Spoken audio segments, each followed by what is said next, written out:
नमस्कार, बहस के नंबर 1 शो ताल ठोके में आपका बहुत बहुत स्वागत है। मैं हूं आपके साथ अनुराग मुस्कान। गुस्ताखे नबी की एक ही सजा, सिर तन से जुदा, सिर तन से जुदा। देखिए, करीब 2 साल पहले अजमेर में ये नारे आपने सुने थे, लेकिन धीरे धीरे कट्टरपंथी जहर जो है कई शहरों में फैल चुका है। आम लोगों की भीड़ में छिपे चंद जिहादी ताकतें उन्मादी नारे लगाकर देश को फसाद की आग में झोंकने की साजिश रचते रहे हैं। यह हम आपको इसलिए बता रहे हैं क्योंकि मुहर्रम के दिन कानपुर में अजमेर कांड को दोहराया गया। कुछ उपद्रवियों की भीड़ ने अमन चैन में खलल डालने के लिए उकसाने वाले नारे लगाए। आशंका जाहिर की जा रही है कि किसी बड़ी साजिश के तहत यह सब किया गया, लेकिन नारेबाजी का वीडियो वायरल होने के बाद कानपुर पुलिस अब एक्शन में है। मामला दर्ज करके आरोपियों की तलाश की जा रही है। तो बीजेपी ने साफ साफ चेतावनी दी है कि ऐसा करने वालों के योगी सरकार कतई बख्शेगी नहीं। आगे बढ़ते हैं और अब आपको बताते हैं कि बहस हम क्यों कर रहे हैं। देखिए, आज की बहस क्यों जरूरी है, ये आपको मैं इसकी बिग पिक्चर दिखाता हूं। इसलिए जरूरी है क्योंकि कानपुर में सिर तन से जुदा के भड़काऊ नारे लगे हैं। यह आज की बहस इसलिए जरूरी है क्योंकि कानपुर में कट्टरपंथी नारेबाजी का वीडियो जो है वो वायरल हुआ है। इसलिए जरूरी है क्योंकि सिर तन से जुदा पर पुलिस का एक्शन अब शुरू हो गया है। सिर तन से जुदा पर पुलिस का एक्शन अब शुरू हो गया है। पुलिस ने इस मामले का संज्ञान लिया है। इसलिए जरूरी है क्योंकि नारेबाजी के पीछे बड़ी साजिश की आशंका है। नारेबाजी के पीछे बड़ी साजिश की आशंका है। यह माना जा रहा है कि इसके पीछे कोई बड़ी साजिश हो सकती है। आज की डिबेट इसलिए जरूरी है क्योंकि बीजेपी ने कहा है कि नारा लगाने वालों के कि यूपी में अब खैर नहीं है, योगी का शासन है और ऐसे में अब उनकी खैर नहीं है। ठोकेंगे इसी मुद्दे से जुड़े सवालों पर ताल। हम अपने पैनलिस्ट का इंट्रोडक्शन भी आपसे कराएंगे, लेकिन उससे पहले एक रिपोर्ट देख लेते हैं। कानपुर में अजमेर कांड दोहराने का यह वीडियो 17 जुलाई का है।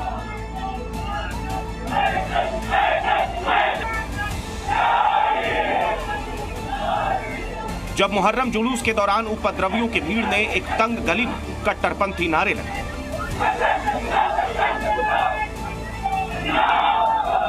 आशंका जताई जा रही है कि बड़ी साजिश के तहत कानपुर के रावतपुर में ऐसे नारे लगाए गए क्योंकि जिस रास्ते से ये जुलूस गुजर रहा था उस रास्ते में 5 हिंदू मंदिर। ग्राउंड जीरो पर पहुंची जी मीडिया की टीम से बातचीत में स्थानीय लोगों ने भी माना कि ऐसा पहले कभी नहीं हुआ। जो लड़के बच्चे हैं, नवयुवक वर्ग है, उन्हीं में कुछ उपद्रवी तत्व जिस तरह शरारत कर रहे हैं, माहौल बिगाड़ने की कोशिश की जा रही है। जुलूस में भैया बाहरी आदमी तो किसने लगाया, क्या किया, तो कोई समझ थोड़ी पाता, उसमें आम आदमी है। वीडियो वायरल होने के बाद पुलिस एक्शन में आई। 50 लोगों के खिलाफ मामला दर्ज किया गया।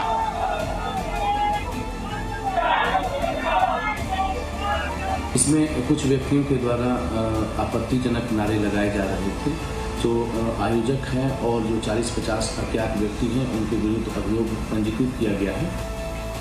केस दर्ज करने के बाद पुलिस के सामने आरोपियों की पहचान और गिरफ्तारी की दोहरी चुनौती। वहीं जिन लोगों को पुलिस ने हिरासत में लिया है, उनके परिवार वाले उन्हें बेगुनाह बता रहे हैं। यहाँ मोहल्ले के कोई नहीं दिख रहे हैं, सब बहरी हैं। जो बहरी है आप उनकी तहकीकात करिए। मेरे लड़के को टार्चर बनाया गया। अगर मेरा भाई यहाँ पे आता है तो उसको सख्त से सख्त सजा दी जाए। मैं इस बात को कह रही हूँ, अगर मेरा भाई है तो। अगर मेरा भाई नहीं है तो उसको कोई भी सजा नहीं मिल सकती है। बीजेपी का दावा है कि योगी सरकार कट्टरपंथियों से सख्ती से निपटेगी। ये सर तन से जुदा के नारे एक फैशन सा बन गया है। जब देखिए तब इस तरह के नारे लगा करके लोगों को भय में डालने का प्रयास किया जाता है। ये कोई मजहबी नारा नहीं है, ये भय और आतंक व्याप्त करने वाला एक नारा है। इस नारे को उत्तर प्रदेश की सरजमी पर स्वीकार नहीं किया जा सकता। वहीं कांग्रेस भी नारेबाजी करने वालों को नसीहत देती नजर आई।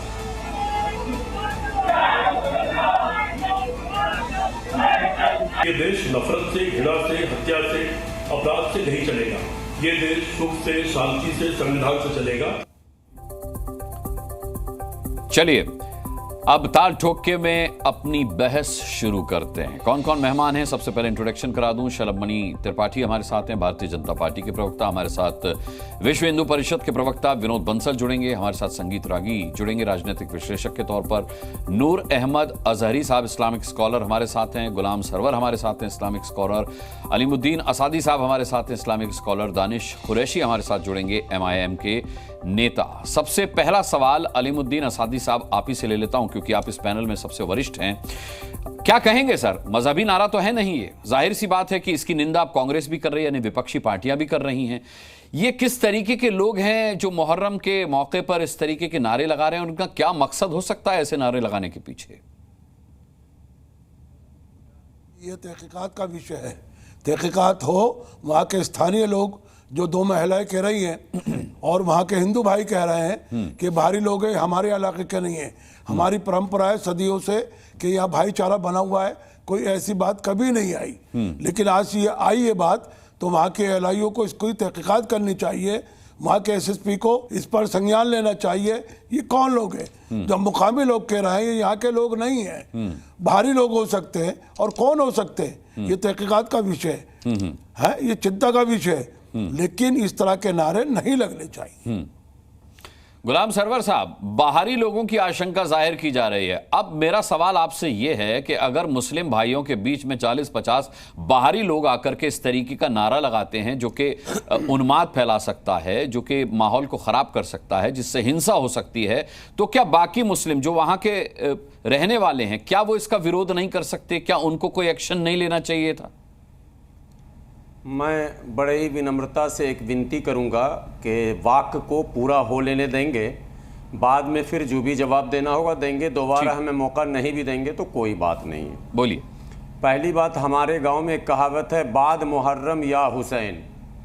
17 जुलाई को मुहर्रम होता है और 10 दिन बाद आप डिबेट करते हैं, वीडियो लाते हैं, और जो वीडियो अभी आप दिखा रहे हैं स्क्रीन पर, उसमें एक भी व्यक्ति नारा लगाता हुआ दिख ही नहीं रहा। अभी हमें तो नहीं दिख रहा, पता नहीं आपको दिख रहा होगा। मैं वीडियो को बड़े गौर से देख रहा हूं कि आखिर नारा लगा कौन रहा है। जिसको आप बॉक्स में दिखा रहे हैं वहां तो कोई नारा लगाता हुआ दिख नहीं रहा। अच्छा, तो एक सवाल पहले ये है। दूसरी बात है, अब जबकि पिछले 2 दिनों से देश में कांवरियों ने उत्पात मचा रखा है, कार को चूर रहा है, बैटरी रिक्शा को चूर रहा है, ट्रक को पलट रहा है, होटलों पे हमले हो रहे हैं, तो अभी तो बहस इस पर होनी चाहिए थी। क्या इस पर हो चुकी बहस? नहीं कहा। अभी जी न्यूज देखा कीजिए, जी न्यूज हर खबर को दिखाता है, पुलिस उन पर भी एक्शन ले रही है। और ये डिबेट इसलिए नहीं हो रही कि व्हाट्सएप पर कोई क्लिप आ गई और उसमें हमने देखा कि इस तरीके के नारे लग रहे हैं, नारे लगाने वाले भले ना दिख रहे हो, लेकिन डिबेट इस मुद्दे पर हो रही है गुलाम सरवर साहब कि पुलिस ने 50 लोगों के खिलाफ एफआईआर दर्ज किए, पुलिस ने एक्शन लिया है।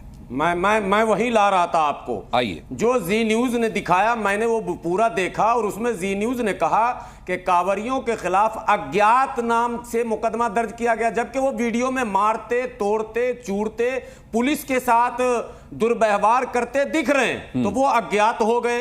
और जो वीडियो में बिल्कुल अज्ञात हैं, अभी भी नहीं दिख रहा। वीडियो आप स्क्रीन पर दिखा रहे हैं, मगर मुझे कहीं उसका चेहरा नहीं दिख रहा कि वो नारा लगा कौन रहा। मगर 50 लोगों पे मुकदमा भी हो गया, गिरफ्तारी भी हो गई। सरवर साहब, आप अपनी बात पूरी कीजिएगा, लेकिन आपने जो बात कही उस पर एक स्पष्टीकरण मैं दे दूं। हालांकि क्या प्रशासनिक इसकी प्रक्रिया होती है मैं उससे बहुत ज्यादा वाकिफ नहीं हूं, लेकिन अज्ञात जो आपने बात कही कि कांवड़ियों पर भी अज्ञात के नाम से मामला दर्ज हुआ है, तो मैं जबकि वो दिख रहे हैं, कांवड़िए जहां हंगामा कर रहे थे वो वहां के रहने वाले नहीं थे, वो बाहर के थे। तो जब तक उनकी पहचान साबित ना हो जाए तब तक वो अज्ञात ही माने जाएंगे। ना, पुलिस की मौजूदगी, पुलिस से हाथापाई हो रही है उनकी, पुलिस से हाथापाई हो रही है, पुलिस उससे माफी मांग रही है, उन्हें समझा के रवाना किया जा रहा। ये आपके क्लिप की बात है, मैं और दूसरों की बात नहीं कर रहा हूं। और आपने बड़ी निष्पक्षता से उस पर पूरा स्टोरी किया, यह भी मैं आपकी तारीफ कर रहा हूं। लेकिन सच्चाई यह है कि योगी सरकार में बिल्कुल एक एजेंडा तय किया गया है कि घिसा पिटा कहीं से भी कुछ लाओ, मगर हिंदू मुसलमान करवाओ। इन्हें रोजगार पर बात नहीं करनी है, इन्हें शिक्षा पर बात नहीं करनी है। इनके यहां बच्चे मर रहे, वेंटिलेटर लखनऊ में नहीं मिल रहा, इस पर योगी जी बात नहीं करेंगे। इनको हिंदू मुसलमान करके हिंदू तुष्टीकरण करना, कांग्रेस और दूसरी पार्टियां मुस्लिम तुष्टीकरण करती थी, ये हिंदू तुष्टीकरण में लग गए हैं। और इससे जैसे मुसलमानों का सत्यानाश कांग्रेस ने कर दिया 70 साल में, वैसे अब हिंदुओं का सत्यानाश भाजपा करेगी। यही है कुल मिलाकर सारांश। ठीक है, शलभ मणि त्रिपाठी जी को अब डिबेट में लाता हूं। शलभ मणि त्रिपाठी जी, देखिए, मैंने इससे पहले शेख अलीमुद्दीन असादी साहब से बात की, उन्होंने कहा कि उन्हें खबर यह है कि ये जो भी नारे लगे हैं, नारे लगाने वाले लोकल लोग नहीं थे, बाहर से आए हो सकते हैं, उन्हें ऐसी जानकारी है। मैंने बात की गुलाम सरवर साहब से। उनका कहना है कि हमने वीडियो को बहुत अच्छी तरह से देखा है, नारे तो लग रहे हैं लेकिन यह साबित नहीं होता कि नारे वही भीड़ लगा रही है, क्योंकि जहां नारे लग रहे हैं और जहां पर वो दिखाया गया, फोकस पॉइंट दिखाया गया, वहां पर कोई नारा लगाता हुआ नजर नहीं आ रहा। तो फिर योगी सरकार पर वो सवाल उठा रहे हैं कि आखिर किस आधार पर और किसके खिलाफ एफआईआर दर्ज की गई है। अनुराग भाई, मुझे लगता है कि आप एक बहुत जिम्मेदार मीडिया समूह हैं और आप बहुत जिम्मेदार पत्रकार हैं जी। आपने कोई खबर दिखाई है, आपको ये भी पता है केवल आपने नहीं दिखाई है बल्कि पूरे देश के टीवी चैनलों ने दिखाई है। टीवी चैनलों पे खबर चली, पुलिस ने इन्वेस्टिगेट किया, इन्वेस्टिगेशन के बाद जो प्रमाण मिले उसके आधार पर कार्रवाई की गई और जो कार्रवाई हो रही है निश्चित तौर पर मुझे लगता है कि उसके जो तथ्य हैं वो सबके सामने है। आगे जो कार्रवाई होगी वो भी सबके सामने नजर आएगी। दरअसल है क्या कि एक प्रकार की मानसिकता है अनुराग भाई, जो मानसिकता ताक धरे बैठे रहती है, मौका देखे बैठे रहती है। वो मानसिकता ऐसी है कि उत्तर प्रदेश में जब समाजवादी पार्टी की सरकार होती है तो वो मानसिकता मुजफ्फरनगर से लेके पश्चिमी उत्तर प्रदेश तक कत्लेआम करती है, जाटों की हत्याएं करती है, दलितों की हत्याएं करती है, हिंदुओं की हत्याएं करती है, दंगे कराती है। वो मानसिकता जब राजस्थान में जब कांग्रेस की सरकार होती है तो वो मानसिकता कन्हैया लाल जी का कत्ल करती है। कन्हैया लाल जी को सरेआम उनको चाकुओं से काट के, उनको धारदार हथियार से काट के उनको मार देती है। वो मानसिकता ऐसी है कि जब कांग्रेस है तो बाकायदे एक बहुत बड़ा जलसा करते हैं और देश के खिलाफ नारेबाजी की जाती है और देश के बहुत बड़े बहुसंख्यक समाज के खिलाफ लोगों को उकसाया जाता है। मुजफ्फरनगर दंगा में कुल मरने वालों की जो संख्या है उसमें बात पूरी हो जाने दीजिए। आगे बीच में देखिए कितने बड़े ज्ञानी है ये, टोपी लगा लेने से दाढ़ी बढ़ा दीजिए। नहीं, नॉन मुस्लिम ज्यादा मरे हैं या मुस्लिम ज्यादा मरे हैं मुजफ्फरनगर दंगे में? अनुराग भाई मैं बोलूं क्या, एंकर आप है कि ये गुलाम सरवर साहब है? नहीं, गुलाम सरवर साहब बात पूरी हो जाने दीजिए, फिर आपके सवाल का जवाब ले लूंगा। ये गुलाम सरवर साहब अभी डिबेट शुरू होने से पहले कितना ज्ञान दे रहे थे कि मुझे रोकिएगा मत, मुझे टोकिएगा मत, मुझे मेरी बात कह लेने दीजिएगा, ताकि उसके बाद मुझे मौका नहीं दीजिएगा तो भी मुझे कोई संतोष है या कोई दिक्कत नहीं है। तो ये है इनकी असली पहचान। देखिए देखिए आगे बीच में देखिए आगे, अरे आप तय करेंगे क्या? अत्याचार हुआ, जुल्म हुआ, 80,000 मुसलमान आप तय करेंगे, आप तय करेंगे, मुझे क्या बोलना है? आप दंगा कराएंगे और हम सुन लेंगे। दंगा कराएंगे तो इलाज करेंगे, आप करते हैं, पोस्टर लगाएंगे। उत्तर प्रदेश में योगी जी की सरकार है और योगी जी की सरकार में दंगाइयों के पोस्टर लगा दिए थे चौराहे पर। अब फिर चौराहे पर पोस्टर लगाते हैं, बुलडोजर चलाते हैं, कार्रवाई करते हैं दंगाइयों पर। फिर मुसलमानों पर मत रहिएगा, आप भी कार्रवाई करेंगे। ज्यादा लंबा नहीं चलने वाले हैं, ज्यादा लंबा नहीं चलेंगे। वो कांग्रेस की देन है, कांग्रेस की दान पे आपकी सरकार है, कांग्रेस के दान पे आपकी सरकार है, कांग्रेस को थैंक्स कहिए। गिद्ध के मनाने से गाय नहीं मरती गुलाम सरवर साहब, ये गिद्धों के मनाने से गाय नहीं मरती। भाजपा है, भाजपा रहेगी, भाजपा कांग्रेस की वजह से रहिए, भाजपा कांग्रेस की वजह से। अरे चौराहे पर पोस्टर लगाएंगे, एक एक दंगाई का पोस्टर चौराहे पर लगाएंगे, पूर्ति कर देंगे, कभी कुछ न करेंगे, सिर्फ मुसलमानों को बोलेगा उसका इलाज करेंगे। आप मुसलमानों के खिलाफ, आप मुसलमानों के खिलाफ साजिश करेंगे, आप देश को बर्बाद करेंगे, आप देश के हिंदुओं को बेरोजगार करेंगे, आप देश के हिंदुओं को किसी का इलाज नहीं कर रहे हैं। लखनऊ में इलाज कराइए ना, लखनऊ में बच्चे मर रहे हैं, इलाज करा दीजिए। बच्चे मर रहे हैं वेंटिलेटर में, इलाज करा दीजिए। बच्चे मर रहे हैं वेंटिलेटर में, हिंदू बच्चे मर रहे हैं, भारत के खिलाफ बोलने वालों का इलाज करेंगे, राष्ट्र के खिलाफ हिंदू बच्चे मर रहे हैं। शर्मनी त्रिपाठी जी, आतंकवादियों का हिंदू इलाज बच्चे करेंगे, गोरखपुर में भी मरे थे, राष्ट्रद्रोहियों का इलाज करेंगे। किसी का आप नहीं किया, आपने एक मुस्लिम डॉक्टर का इलाज किया, हिंदू बच्चों का इलाज नहीं किया आपने। गोरखपुर में भी मर गए थे। अरे हिंदू कार्रवाई करेंगे, हिंदू बहनें तड़प रही हैं, कुछ नहीं होगा, आपको शराब दे रही है, कुछ नहीं होगा, आपका दिन जा रहा है। हिंदू भाई ठीक है, हिंदू भाई समझ चुके हैं, आतंकियों के साथ खड़े होते रहिए आप। वेंटिलेटर ठीक है, ठीक है, ठीक है। गुलाम सरवर साहब, गुलाम सरवर साहब, आपके वक्त में कोई नहीं बोला, जबकि आपने शलभमणि त्रिपाठी जी की सरकार पर सीधा हमला बोला कि भाई ये तुष्टीकरण की राजनीति करते हैं, वो तब भी नहीं बोले। मुझे लगता है कि आपको उनकी बात पूरी हो जाने देनी चाहिए थी, लेकिन खैर आपकी उनसे अपने आप ही सीधे तौर पर डिबेट हो गई। लेकिन मैं आपसे निवेदन करूंगा कि उनकी बात पूरी हो जाने दीजिए। बोलिए शलभमणि त्रिपाठी जी। आपने देख लिया, वैचारिक दंगाई भी हैं, सड़क वाले दंगाई भी हैं, जहां दंगा करने का मौका मिलता है दंगा करते हैं, खुद को कितना मासूम निरी बताते हैं। अरे साहब डिबेट में हमारी बात आने दीजिएगा, हमें बोलने दीजिएगा, नहीं तो उसके बाद हमें मौका नहीं दीजिएगा। और जैसे ही पोल पट्टी खुलनी शुरू होती है इतना बौखलाते हैं। ये सुंदर सी दाढ़ी और टोपी रख लेने से कोई इंसान आप समय बर्बाद क्यों कर रहे हैं? फिर बौखला है, आप अपनी बात रखिए ना। अरे फिर समय नष्ट कर रहे हैं आप। ये टोपी और दाढ़ी रख लेने से कोई इंसानियत नहीं आ जाती। ये भेष धर के और बहुत सज्जन बन के आने से सीखना पड़ेगा। टीवी डिबेट पर आपको हमें आपसे सीखना पड़ेगा इतिहास हिंदुस्तान का। वो दिख रहा है, डिबेट आपसे पड़ेगा। आपसे ज्यादा डिबेट कराने का तरीका है, कर रहा है, डिबेट कराने का तरीका है, वैचारिक दंगा। ठीक है, मुझे लगता है कि उनकी बात पूरी हो जाने देनी चाहिए थी आपको, और उसके बाद आपको अपनी आपत्ति दर्ज कराई जानी चाहिए थी। नूर अहमद अजहरी साहब, क्या आप सुनिए अब सुनिए, मैं पर्सनली सवाल पूछ रहा हूं भाई, और मैं ये उम्मीद करता हूं कि आपके बीच में कोई बोले ना, और आप भी किसी के बीच में ना बोले। मुझे 10 सेकंड दीजिए, मुझे 10 सेकंड। वैचारिक दंगा क्या? शलभ मणि त्रिपाठी जी की बात पूरी हो जाने दीजिए, 10 सेकंड में उनकी बात पूरी हो जाएगी, फिर मैं एक एक करके आता हूं। ऐसे चिल्लाने से कोई फायदा नहीं। अंदाजा लगाइए कितना बड़ा दहशतगर्द है। अंदाजा लगाइए, बेनकाम हो गया। ये देखिए वैचारिक दंगा हो गए। ये सब वैचारिक जहालत कर रहे हो, धमकियां दे रहे हो, बैठो यहाँ पर, शर्म नहीं आ रही तुम्हें? सत्ता और पावर का फायदा उठा रहे हो तुम। सत्ता और पावर का सभ्यता बनाए रखिए। देखिए, सभ्यता बनाए रखिए। मैं निवेदन करूंगा आपसे। फायदा उठा रहे हो तुम, झूठे और मक्कार लोग हो तुम, लूट रहे हो देश को, चलवा देंगे, हिंदू मुसलमान कर रहे हो। नूर अहमद अजहरी साहब, भाषा का संयम बनाए रखिए। नूर अहमद अजहरी साहब, भाषा का संयम बनाए रखिए, मेरा निवेदन है आपसे। ये तू तड़ाका करके बात मत कीजिए मेरी डिबेट में। ये जब बोल रहे थे आप लोग तो खुलूस के लिए जाने जाते हैं भाई। आप लोग तो आपके मुंह में नहीं थी। ये देखिए खुलूस इनका, ये देखिए वैचारिक दंगा। खुलूस बहुत बड़े नहीं देंगे, तुमसे खुलूस दिखाएंगे, ये बोलने नहीं देंगे। ये भेष धर के आते हैं, तुम तो दुनिया के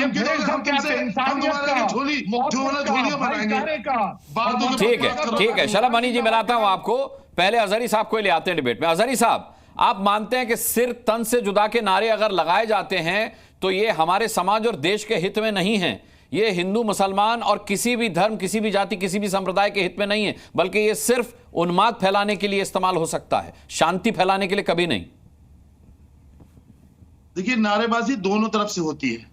जब हमारे उलमा ने, सुन लीजिए अजहरी साहब को सुन लेते हैं, अजहरी साहब को सुन लेते हैं। की बात क्या सुने अनुराग भाई? नहीं, सुन लेते। जहां मौका मिलता है पाकिस्तान जिंदाबाद के गाने लगते हैं, जहां मौका मिलता है फिलिस्तीन के पक्ष में नारे लगाने। अरे अपने ऐसे मत कीजिए, अपने दाल रोटी का जुगाड़ नहीं, फिलिस्तीन उनको बात रखने दीजिए, आपत्ति कीजिएगा अपनी बारी पर। कुछ भी नहीं, किसी को बोलने नहीं देते। ठीक है, मैं पूछ लेता हूँ अजहरी साहब, जब सिर तन से जुदा के नारे लग रहे थे तो कौन से हिंदुओं की तरफ से कौन से नारे लग रहे थे जिसके जवाब में ये कहा गया? और मुसलमानों में की नफरतों को मार, अपने बाबूजी का हिसाब किताब पता नहीं, फिलिस्तीन को बाबूजी बनाए बैठे हैं। अपने बाबूजी कैसे, उसकी चिंता नहीं है। फिलिस्तीन को बाबूजी बना के बैठे हैं, फिलिस्तीन जिंदाबाद के नारे लगाते हैं, पाकिस्तान जिंदाबाद के नारे लगाते हैं। जब इन्हीं को बोलना था तो हम लोग को बुलाया। प्रदेश में योगी मोदी जी की सरकार है, इन्हीं को बुलाना था, इन्हीं से बुलवाना था, हमें क्यों बुलवाया भाई? देश में मोदी जी है, उत्तर प्रदेश में योगी जी है, हमें क्यों बुलवाया? दंगाई बचेगा नहीं, दंगाइयों का इलाज करेंगे और चौराहे सबसे बड़े। शलभ मणि जी शांत हो जाए। अब देखिए, शलभ मणि जी के बीच में आप लोग बोल रहे थे, मैं इसीलिए कह रहा था कि शलभ मणि जी को अपनी बात पूरी कर लेने दीजिए, उसके बाद आपत्ति कीजिएगा, उसके बाद अपना सवाल पूछिएगा। आप माने नहीं। अब शलभ जी को आपत्ति आपके बोलने से, इसीलिए मैं कह रहा हूं एक एक करके बोलिए, सबकी बात पूरी भी हो जाएगी और आपको आपत्ति रखने का मौका भी दूंगा मैं। ऐसे तो मौका भी नहीं मिलेगा किसी को।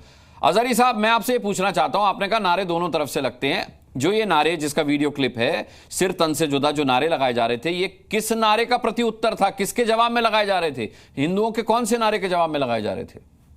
जब तक आप हमारी पूरी बात सुनेंगे नहीं, पूरी सुन लेते हैं। मैं शलभ मणि जी से निवेदन करूंगा, नहीं सुनेंगे तब तक आप सुनिए पूरी बात सुनाइए। शलभ जी शांत हो जाए, मेरा निवेदन है। शलभ जी शांत हो जाइए, मेरा भाई सुन तो, मेरी बात पूरी नहीं हो पाई। मैं करवाता हूँ पूरी बात आपकी। रुक जाइए।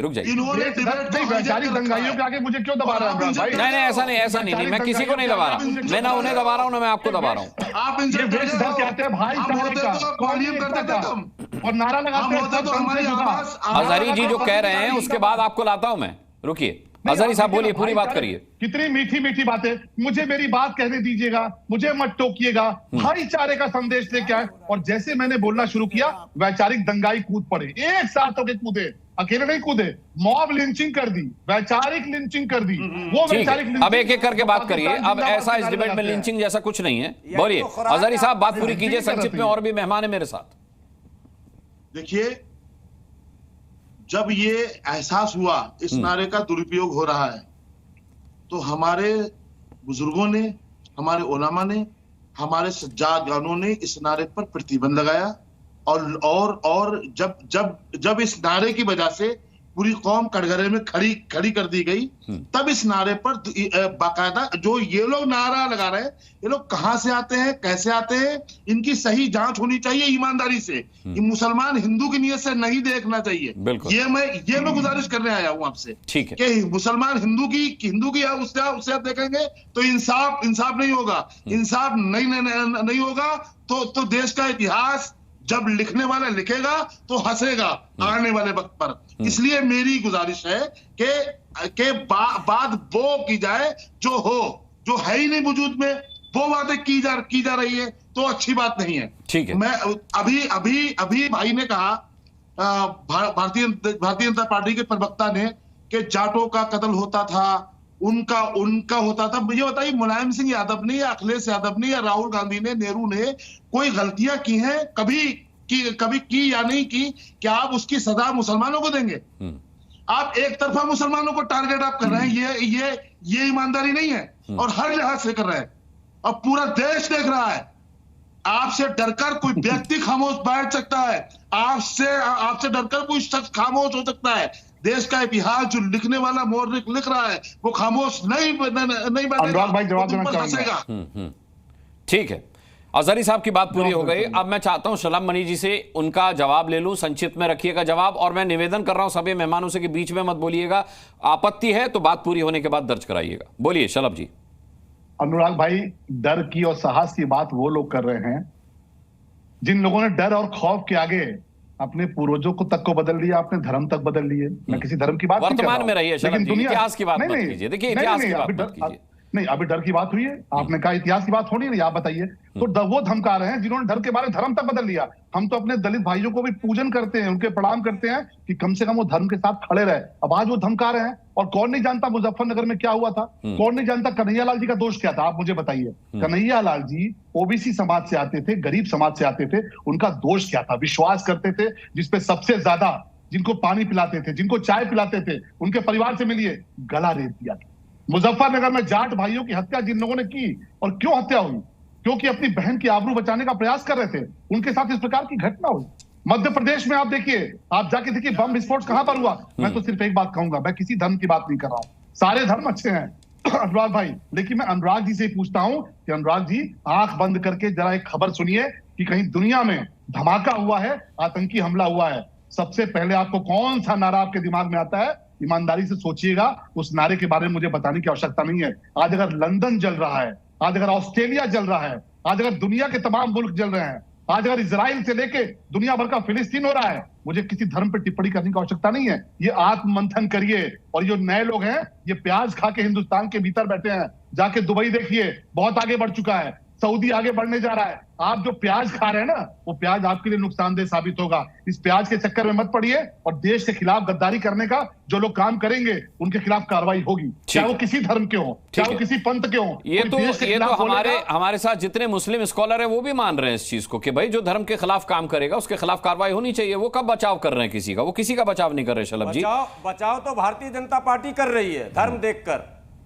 चलिए, दानिश कुरैशी साहब हैं एमआईएम से मेरे साथ। दानिश कुरैशी साहब, वैसे तो असदुद्दीन ओवैसी साहब बहुत जल्दी टिप्पणी कर देते हैं जब बुलडोजर चलता है तो, लेकिन अब सिर तन से जुदा के नारे लग रहे हैं और ओवैसी साहब खामोश हैं, कुछ बोले नहीं अब तक वो इस पर।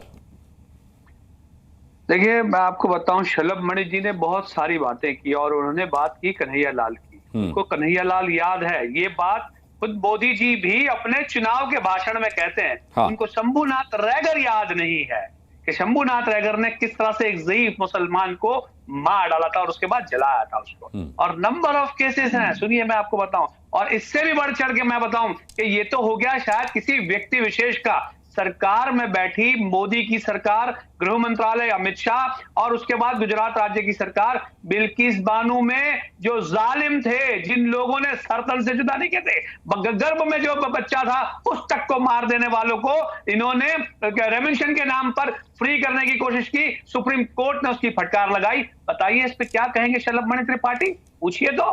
ये तो जो व्यक्ति उन्मादी अगर कोई है तो वो हो सकता है, लेकिन सरकार में बैठे अगर सरकारी तत्व एक महिला को इंसाफ के लिए सुप्रीम कोर्ट तक जाना पड़ता है और उसके बाद ये बात करते हैं शलभ मणि त्रिपाठी, तो ऐसे नंबर ऑफ केसेस में आपको बता दूं, आप देखिए देश के अंदर में देश का मेंबर ऑफ पार्लियामेंट वो प्रधानमंत्री के आवास के चंद मिनटों दूर प्रवेश वर्मा की बात कर रहा हूं, वो आगे कहता है कि मुसलमानों के वहां से ठेले पे से कुछ मत खरीदिए। दूसरी एक मेंबर ऑफ पार्लियामेंट ये कहती है कि आपने चाकू की धार को तेज कर दीजिए। वो किसके लिए कह रही थी कि घर में अच्छा सा तेज चाकू रखा करो, भाई सब्जी वब्जी की भी जरूरत पड़ती है, क्यों आपको सब्जी की जरूरत नहीं पड़ती शलभ मणि जी? मुझे नहीं पड़ती, किसको नहीं पड़ती? और जिसको जरूरत है सब्जी काटने की, बनाने की, वो अपना इंतजाम कर ही लेते हैं। लेकिन ये जो मैसेज बनाने की कोशिश कर रहे हैं, ये सर तन से जुदा से भी ज्यादा घातक है। और मुझे लगता है कि ये इतना घातक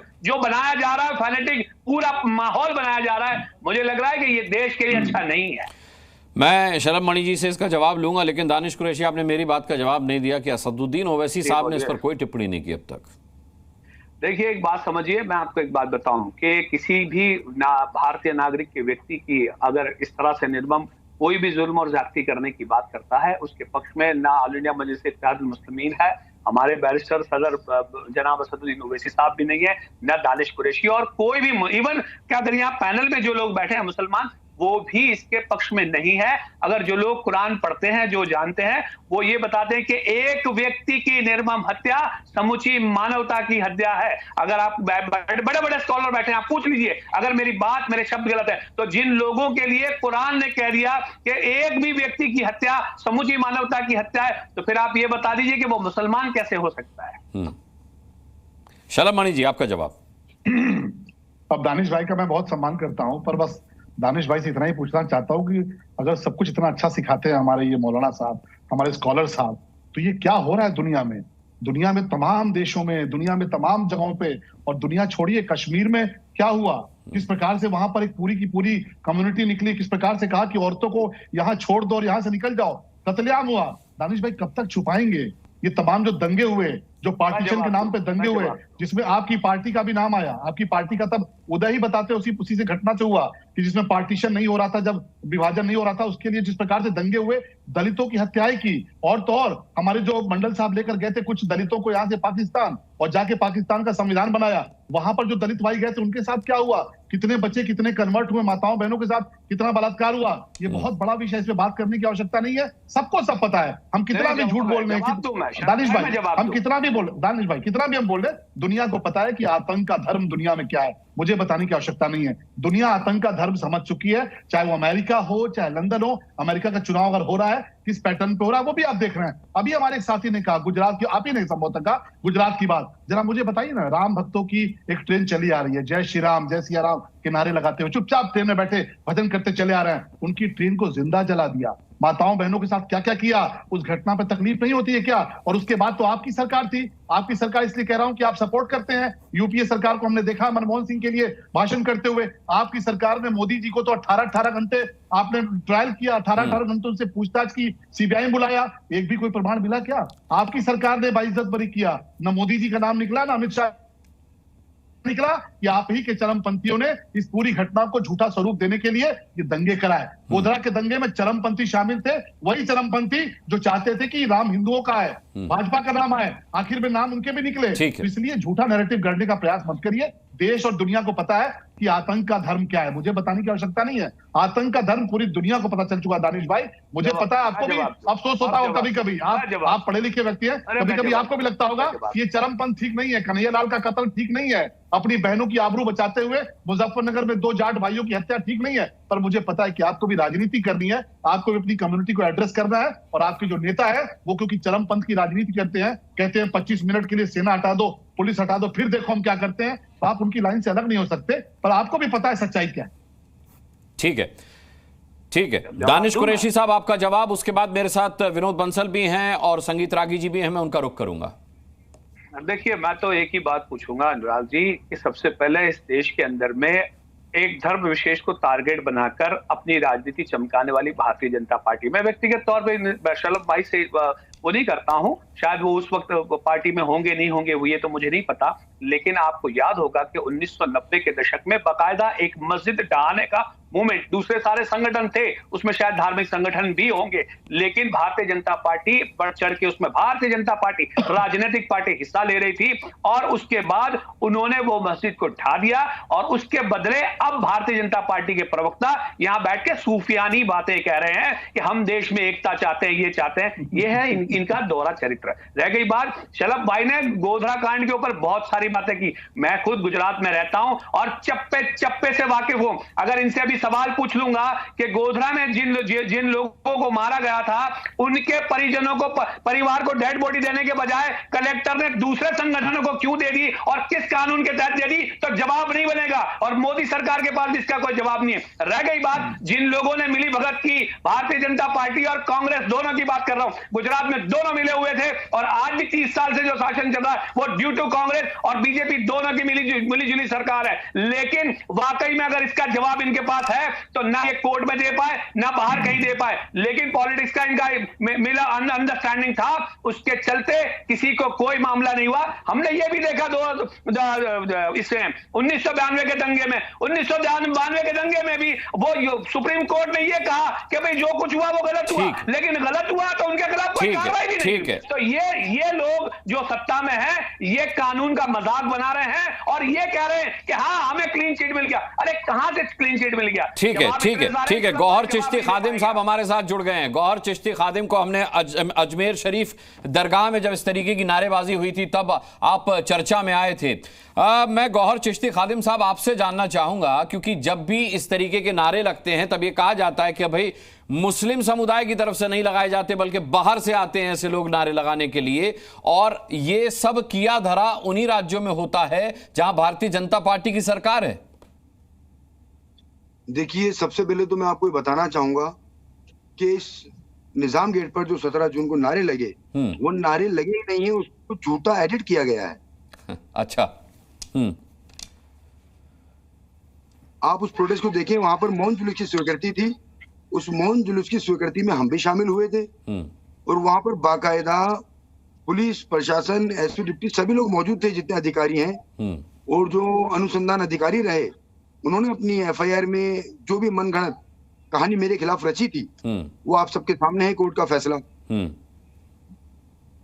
ठीक है गौहर चिश्ती खादिम, अब आप इस पर क्या टिप्पणी करेंगे? भाई ये तो जांच का विषय होता है ना कि कोई चीज एडिट है या नहीं। इस वीडियो पर भी सवाल उठाए जा रहे हैं कि नारे तो लगते सुनाई दे रहे हैं बट नारे लगाता हुआ कोई दिखाई नहीं दे रहा।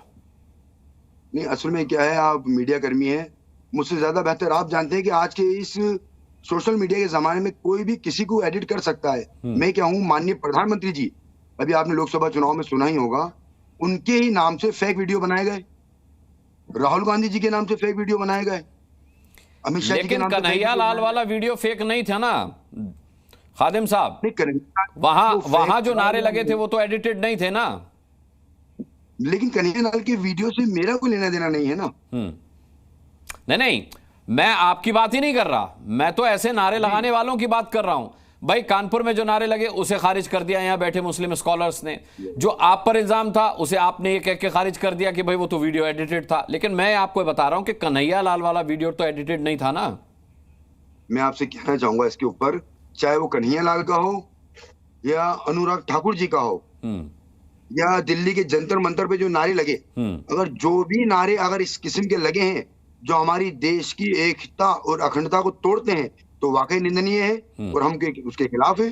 क्योंकि जंतर मंतर पर लगे थे, राम राम कहना होगा, देखो आपने सुने हैं ना वो नारे। नहीं, बता दीजिए क्या उस नारे में आपत्तिजनक क्या था वो बता दीजिए।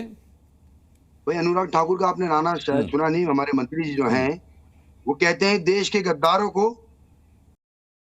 हाँ, लेकिन ये किसने कहा कि वो वीडियो एडिटेड था? ये तो किसी ने नहीं कहा।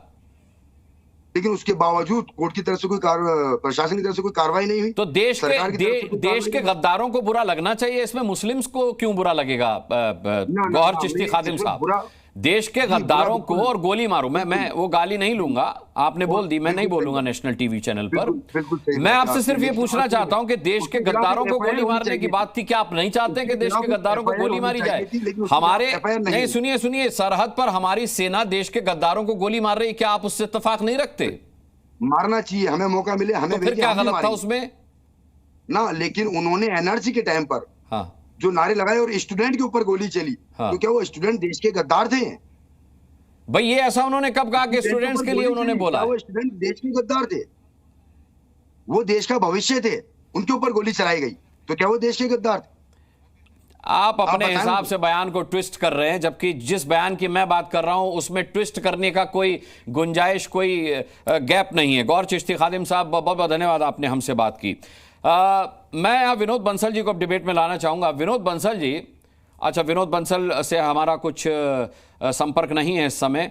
संगीत रागी जी, आप पॉलिटिकल एनालिस्ट भी हैं और आपकी बड़ी पैनी नजर रहती है इन सब मसलों पर, क्या कहना चाहेंगे आप? खादिम साहब अपने तरीके से बयान को ट्विस्ट कर रहे थे, अपने मामले को ट्विस्ट करने की कोशिश कर रहे थे। आपने देखा हमारे यहाँ जितने मुस्लिम स्कॉलर्स बैठे हुए हैं वो मानते हैं कि इस तरीके की नारेबाजी समाज में वैमनस्य फैलाने के लिए होती है, हिंसा फैलाने के लिए हो सकती है, लेकिन वो ये नहीं मानते कि ये मुस्लिम करते हैं। वो ये कहते कि भाई ये प्लांटेड होता है, बाहर से आकर के लोग करते हैं। सरकार पर सवाल उठा रहे हैं, सरकार की मंशा पर सवाल उठाए जा रहे हैं।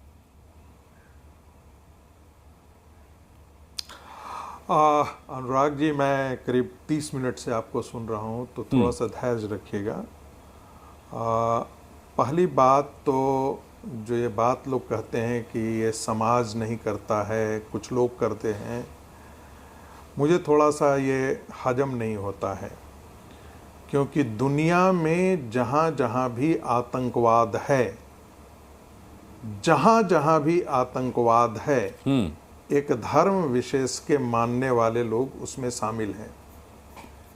चाहे वो पोलैंड में बम फटता हो, चाहे वो स्पेन में बम फटता हो, चाहे सिडनी में फटता हो, चाहे वो देखिए दूसरे देशों का ठेका हमने नहीं लिया है ना, तो आप यहीं रहिए, हिंदुस्तान में ही रहिए, यहाँ की बात कीजिए।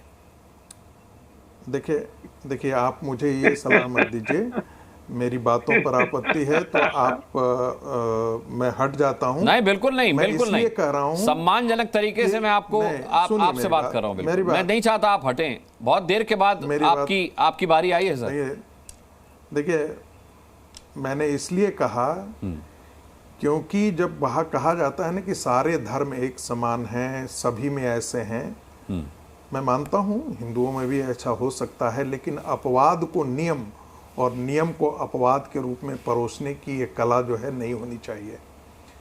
जो एक धर्म है वो दुनिया में आतंकवाद का पर्याय बना हुआ है, इसमें किसी को कोई गुरेज नहीं होने चाहिए, ये सबको जानता है।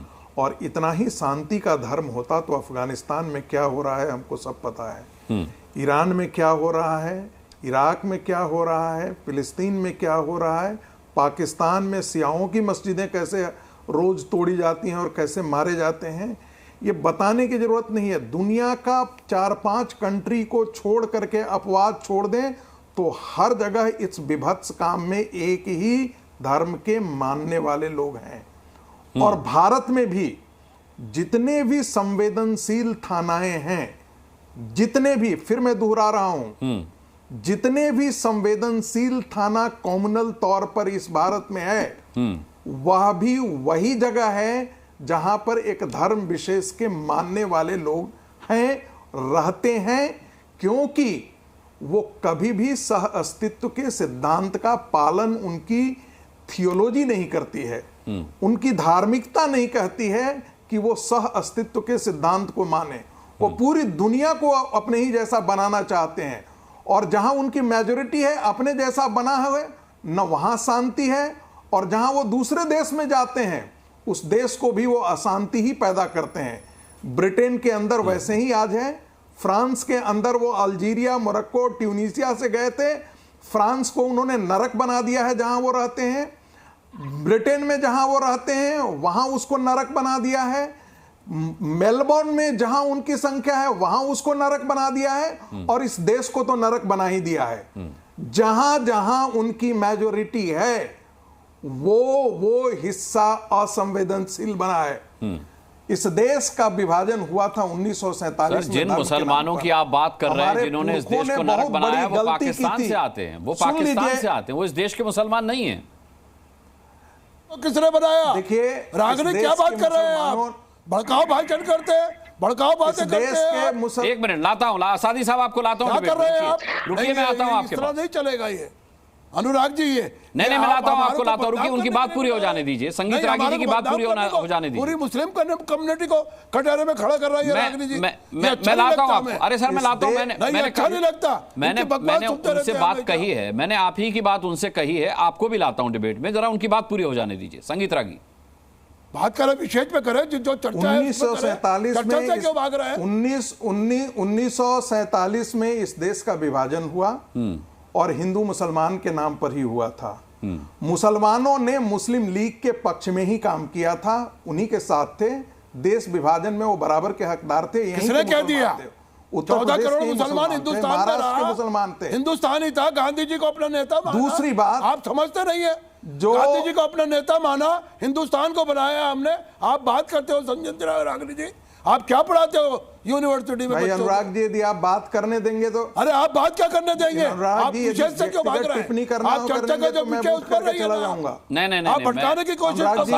असादी साहब बात पूरी हो जाने दीजिए। मैं आपको लाता हूं, मौलाना को हटाइए। मैं आपको लाता हूं। असादी साहब मेहमान है सर, मैं सभी का सम्मान करता हूं। किसी के कहने से किसी को हटा नहीं सकता मैं। नहीं तो हाँ, मैंने उनसे निवेदन किया, शांत रहने का निवेदन किया। असादी साहब शांत भी हो गए। अब आप अपनी बात कहिए। दूसरी बात है, ये देख लो जिसको ये विभाजन हुआ। अरे शांत हो जाए, मैं लाता हूं आपको। ये कौन है? ये दहशत 23% ये तरीका है बात कराने का। ये 23% मुसलमान। ठीक है, अब आप मत बोलिए विनोद बंसल जी, अब आप तो कम से कम वही काम मत कीजिए, बोल लेने दीजिए। हाँ ठीक है, बोलिए रागी जी। 23% मुसलमानों ने इस देश का विभाजन किया था। 23% मुसलमानों को पाकिस्तान के रूप में 35% जमीन उनको मिली थी। 9.4% मुसलमान यही रह गए। आज 18% मुसलमान वो बन गए हैं और वो सारे मुसलमान आज विभाजन से पहले के सारे विमर्श को आज देश में खड़ा कर रहे हैं। जब धर्म के नाम पर जिहाद यही इस देश का मुसलमान करता है। जब धर्म के नाम पर बंटवारा हुआ, हिंदुस्तान बनाया, आपको मालूम नहीं है? अरे आपको मालूम है हिंदुस्तान में रहते थे। और इस देश का मुसलमान भारत के साथ नहीं था, इस देश का मुसलमान पाकिस्तान के साथ था। अरे जो इस देश के साथ था वो तो इस देश में ही है ना। संगीत रागी जी, जो मुसलमान इस देश के साथ था वो तो इस देश में ही है ना। ऐसा थोड़े कि सब मुसलमान पाकिस्तान के साथ। नहीं, ये गलतफहमी मत रहिए, ये गलतफहमी मत रखिए आप। इस देश को बिल्कुल ये गुमराह मत कीजिए, गुमराह मत कीजिए। ये देश के हमारे नेताओं का जिद था कि ये मुसलमान रहे। आपको मालूम नहीं? इस देश के नेताओं का जिद था और उसके पाप की सजा ये देश का आज की पीढ़ी भुगत रहा है। नहीं, गलत बताते हैं आप, गलत कहते हो। योगदान है हमारा, हमने जंगे लड़ी है, हमने जाने दिए। आपको मालूम नहीं है, हमने जंगे दिए, जाने दिए, अपने इस मुल्क को आजाद कराया है। आज की और वहाँ 4 करोड़ केवल का बंटवारा हुआ है। काशी और मथुरा आपको मालूम नहीं है? भगवान के आराधना आप पढ़कर आइए, कर सकता है। आप मान के आइए। सारा सेकुलर मुसलमान, सारा हिंदुस्तान संविधा और कल्चर पर यकीन रखने वाला हिंदुस्तानी, वो मुसलमान, वो हिंदुस्तान में रुका है। कितने प्रतिशत हिंदू पाकिस्तान में थे, ये बताइए कितने प्रतिशत? अरे मैंने बताया नहीं, इसको तय करो कि इस देश का मुसलमान देश के साथ गद्दारी क्यों करता है। कभी नहीं करी। सारे मुसलमानों आज एक भी नहीं पकड़ा गया। उदाहरण नहीं है रागनी, उदाहरण दो। कोई पकड़ा गया है आज तक कोई गद्दार निकला? वीर अब्दुल हमीद ने जान दे दी। अरे वीर अब्दुल हमीद ने जान दे दी अपनी, इस मुल्क के खातिर। वीर अब्दुल हमीद ने ऐसा जवाब दिया पाकिस्तान। ठीक है, विनोद बंसल को भी ले आते हैं। वीर अब्दुल हमीद ने, आप भूल गए, आप नहीं जानते। उन अंग्रेजों से लड़ रही थी और तुम्हारे अजदाद क्या कर रहे थे? तलवे चाट रहे थे। देश का मुसलमान पाकिस्तान के लिए लड़ रहा था, इस देश का मुसलमान आजादी के लिए नहीं लड़ रहा था। अंग्रेजों से मुकाबला किया 1930 के बाद हिंदुस्तान है। जैसे तुम बाशिंदे हो वैसे आज भी इस देश का ठीक है असादी साहब, ठीक है असादी साहब, उतार देता हूं मैं, बुरके उतार देता हूं। अलीमुद्दीन असादी साहब, आपसे मेरा एक सवाल है कि अभी तो आप सब ये मानकर चल रहे हैं कि जो नारे लगे सिर तन से जुदा के, वो वहां के मुस्लिम्स ने नहीं लगाए, वो लोग बाहर से आए थे। पुलिस जांच में अगर ये साबित हो गया कि वो वहीं के मुस्लिम थे तो क्या कीजिएगा? मुसलमान कह रहे हैं, हमने नहीं देखा, यहाँ के किसी लोगों ने नारा नहीं लगाया, चाहे वो हिंदू है या मुसलमान है। तुम तो कभी कुछ भाईचारा है, ये एंजल से लोग लग गया था, तुम कहाँ बाहर आकर के खड़े हुए थे? कहाँ थे बाहर? कौन इस देश का मुसलमान? बाहर नहीं गए, कश्मीरी पंडितों को बाहर भगाया जा रहा था। इस देश का कौन मुसलमान नहीं पैदा हुए? झूठा बेईमान कि हम अंग्रेजों के तलवे चाटने वालों के बेटे नहीं है। कभी एक पसमंदा, अरे तुम लोग तो ब्रिटिशों को भी तलवे चाटते थे। अरे तुम लोग चाटते थे, तलवे चाटते थे। हमने ब्रिटिश से गोलियां लेके जा रहे हो, तुम जा रहे हो, और कोई तुमको श्रद्धा की निगाह से और सम्मान की निगाह से पूरी दुनिया में हिंदू मुसलमान सिख ईसाई कोई दुनिया में देखे जाते हो श्रद्धा और सम्मान के साथ। तुम्हारे सारे पैंट उतार जाते हैं दुनिया में, कहीं तुम एयरपोर्ट पर आओ तो तुम्हारे पैंट उतारे जाते हैं। सबसे पहले तुम भाजपा की चापलूसी कर रहे हो, इसके सिवा कुछ नहीं। तुम्हें मालूम नहीं है कुछ बनने के चक्कर में यहाँ तक गिर गए हो कि तुम देशवासियों को जैसे ही दुनिया में विदेश में एयरपोर्ट पे जाते हो सबसे पहले